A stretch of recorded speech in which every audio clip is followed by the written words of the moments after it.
आपको ये लगेगा कि हम तो जीरो है इसके सामने। तो एक बार आपको इस बच्ची को सुन करके आपको भी ये लगेगा भाई ये ढोलक वाले को रोक लो ना, ये क्या बात भाई है भाई, थोड़ी सी देर रुक जा, फिर सारी रात नाच लेना, कोई दिक्कत नहीं।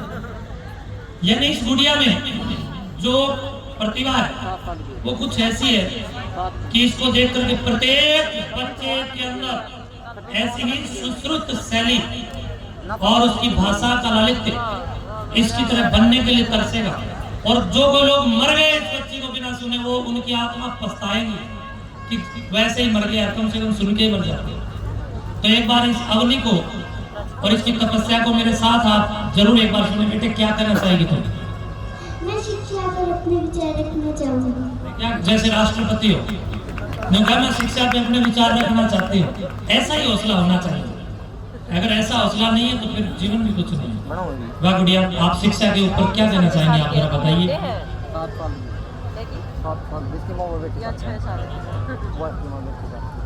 आप सभी को नमस्कार और राम राम। मैं आपकी बेटी अवनी चौधरी।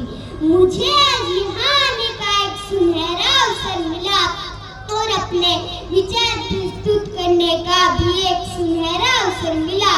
तो उसके लिए मैं सभी ग्रामवासियों, माताओं, बहनों व अतिथि गणों का तहे दिल से धन्यवाद करती हूँ। मैं आपको बता देना चाहती हूँ कि मेरा नाम अवनी चौधरी है और मेरी जन्मभूमि की बात की जाए तो वो नलवा गांव है। और मेरी पढ़ाई की बात की जाए तो मैं हिसार में अपनी पढ़ाई करती हूँ और मैं हरियाणा में नशा मुक्त को लेकर गांव-गांव में जाकर अपने विचार प्रस्तुत करती हूँ और समाज में ऐसी बहुत सी बुराइयों पर भी मैं अपने विचार प्रस्तुत करती हूँ। तो मैं आपका ज्यादा समय न लेते हुए अपने विचार प्रस्तुत करना चाहती हूँ। जैसा कि आप सभी जानते हैं, प्रत्येक देश के लिए शिक्षा बहुत महत्वपूर्ण है। शिक्षा वो दरवाजा है जिसे खोलकर आप तरक्की के सारे रास्ते खोल सकते हैं। हमारे जीवन में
साथ उसके पूरे परिवार को नष्ट कर देता है। परिवार नष्ट होगा तो समाज नष्ट होगा, समाज नष्ट होगा तो अखंड भारत को छिन-भिन होने में समय नहीं लगेगा। होते निशा एक दलदल है जिसमें बस एक कदम रखने की ही देरी है। कुछ समय पहले शिक्षा संस्थानों ने सर्वे किया गया और उस सर्वे में पाया गया कि 10वीं क्लास तक के पढ़ने वाले छात्रों ने 50% किसी न किसी प्रकार का नशा तो किया ही था। ये आने वाली पीढ़ी के लिए खतरे के संकेत है। ये आने वाले भविष्य के लिए खतरे के संकेत है।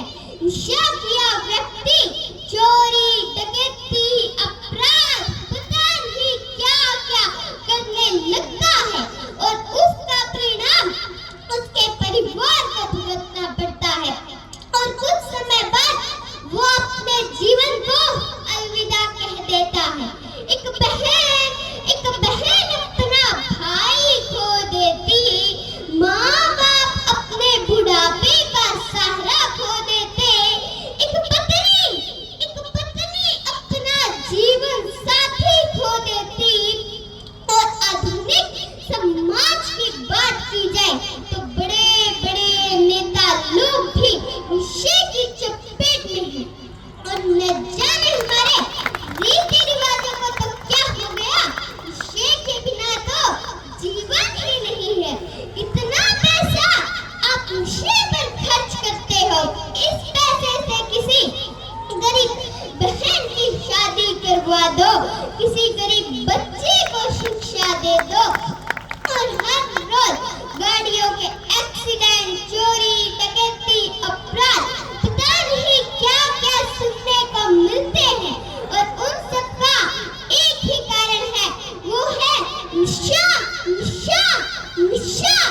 डॉक्टर अब्दुल कलाम कहा करते थे कि किसी भी देश की तरक्की और तबाही युवाओं के हाथ में है, तो हिंदुस्तान तो युवाओं का देश है। तो आओ मिलकर एक प्रेरणा लेते हैं कि नशा मुक्त हरियाणा बनाया जाए। मैं पूछना चाहती हूँ उन लोगों से जिन्होंने ये घरों को जलाने वाला तेजाब है बनाया। मैं पूछना चाहती हूँ उन लोगों से जिन्होंने ये नशा है बनाया। शायद हम किसी के पास भी इसका जवाब नहीं। तो आओ मिलकर एक प्रेरणा लेते हैं कि नशा मुक्त हरियाणा बनाया जाए। ना मांगते रोजी रोटी, ना मांगते तुमसे प्यार, रोक लगा दो नशे पर, सुखी रहेगा ये संसार, सुखी रहेगा ये संसार। नशा करो तो अपने जीवन में सफलता, कामयाबी का करो जो तुम्हारे जीवन को सुखी बना देगा। यह उम्र आपकी मेहनत, लगन करने की है। अगर इस उम्र में भटक गए तो पूरा जीवन नर्क है, तो पूरा जीवन नर्क है। मैं यहाँ बैठे हुए मेरे बड़े और बुजुर्गों से बोलना चाहती हूँ कि बच्चा उस कच्ची मिट्टी की तरह होता है, जिस मिट्टी को आप जैसा ही आकार दोगे वो वैसी ही बन जाएगी। वैसे ही आप एक बच्चे को भी जैसा आकार दोगे वो वैसा ही बन जाएगा। इसलिए मैं बोलना चाहती हूँ कि बच्चों के साथ थोड़ा समय बिताएं। और मैं यहाँ आए हुए मेरे युवा साथियों से भी बोलना चाहती हूँ कि बुजुर्गों के साथ बैठो, उनके साथ बातें करो। उनको जो जीवन का अनुभव है वो हमें नहीं। इसलिए बुजुर्गों की इज्जत किया करो। और मैं यहाँ आए हुए उन माता पिता से बोलना चाहती हूँ जो ये धन संपत्ति, कोठी, बंगले इकट्ठे करके रखते हैं।